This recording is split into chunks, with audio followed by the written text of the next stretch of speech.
L'Audi Q3 2026 a été dévoilé mondialement avant sa sortie en Europe en septembre, et propose pour la première fois une version hybride et rechargeable. Le nouveau Q3 sera basé sur une version actualisée de la plateforme MQB Evo du modèle actuel, également utilisée sur les Volkswagen Golf et Tiguan, ainsi que sur l'Audi A3 berline et berline, et proposera des motorisations hybrides légères 48 volts, diesel et PHEV dans le monde entier. Audi France devrait lancer le nouveau Q3, l'un de ses modèles les plus vendus et concurrents du BMW X1 et du Mercedes-Benz GLA, entre début et mi-2026. Contacté par Automoto Maroc, Audi France n'a pas pu confirmer si la gamme locale du Q3 inclurait le PHEV, qui sera lancé en Europe et en version hybride d'ici la fin de l'année. Si le Q3 rechargeable était proposé en France, les concessionnaires Audi françaises proposeraient des versions PHEV sur plusieurs segments de SUV, notamment les gammes Q5 et Q8, très vendues. L'option d'une motorisation hybride et rechargeable locale semble judicieuse,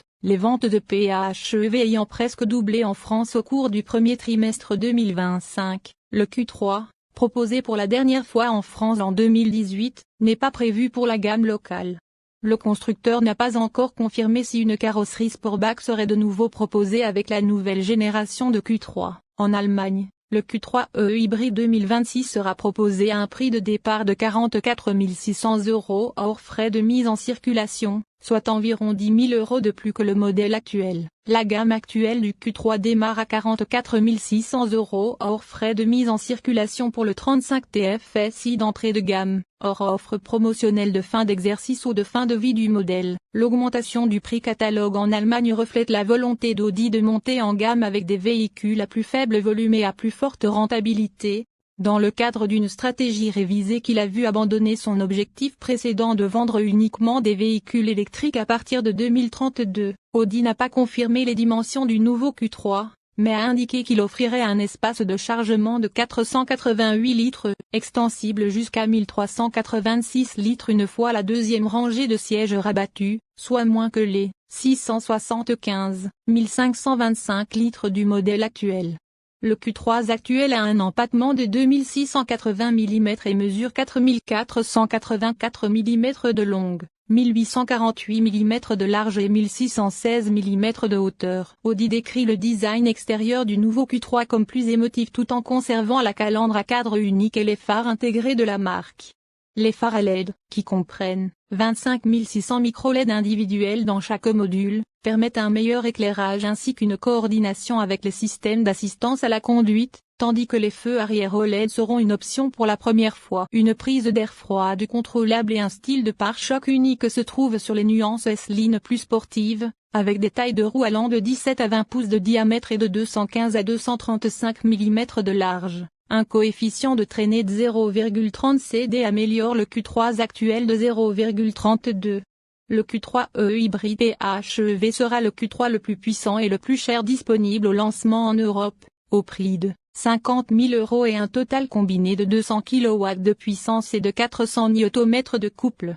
La puissance provient d'un moteur électrique de 85 kW, 330 Nm et d'un moteur à essence à 4 cylindres de 1,4 litres. Une transmission automatique à double embrayage à 7 vitesses est de série et ne sera proposée que sous forme de traction avant dès le lancement. Audi indique que la nouvelle batterie de 25,7 kWh du véhicule est presque le double de la capacité du pack de cobalt-nickel-manganèse dans le précédent Q3 PHEV vendu à l'étranger, mais reste emballé dans le même espace qu'auparavant. Offrant une autonomie électrique de 120 km, il peut être chargé rapidement en courant continu jusqu'à 50 kW.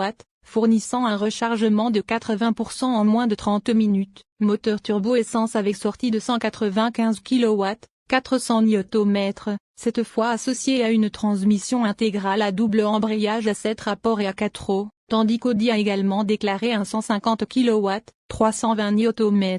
Le moteur à essence rejoindra la gamme européenne plus tard. Les variantes d'entrée de gamme démarreront avec un 4 turbo-essence de 1,5 litres avec une technologie hybride 48 volts. Le moteur utilisera la technologie cylindre à la demande. par le audio pour la désactivation des cylindres, dans laquelle les deuxième et troisième cylindres sont mis en pause pendant les conditions de conduite à vitesse lente et à faible charge. La cabine est composée d'un panneau Softvra qui s'étend sur toute la largeur du pare-brise, avec la soi-disant scène numérique comprenant un tableau de bord numérique de 11,9 pouces et un écran tactile central incurvé de 12,8 pouces. On retrouve également un affichage tête haute, des panneaux de porte éclairés découpés au laser, des poignées de porte intérieures plates et une console centrale épurée.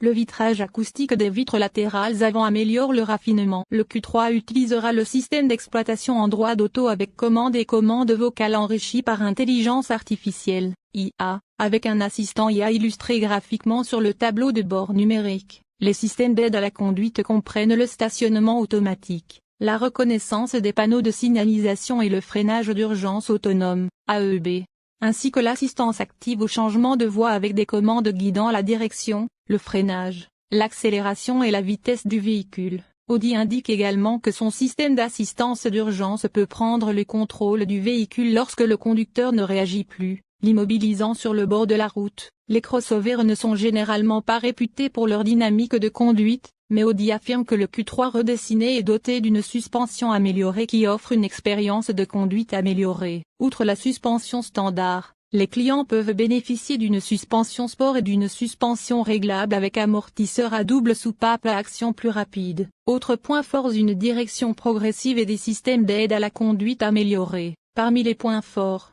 on peut citer la fonction apprentissage du stationnement qui permet aux propriétaires d'apprendre au crossover les manœuvres de stationnement. De plus, en cas d'incapacité du conducteur, l'assistant d'urgence peut désormais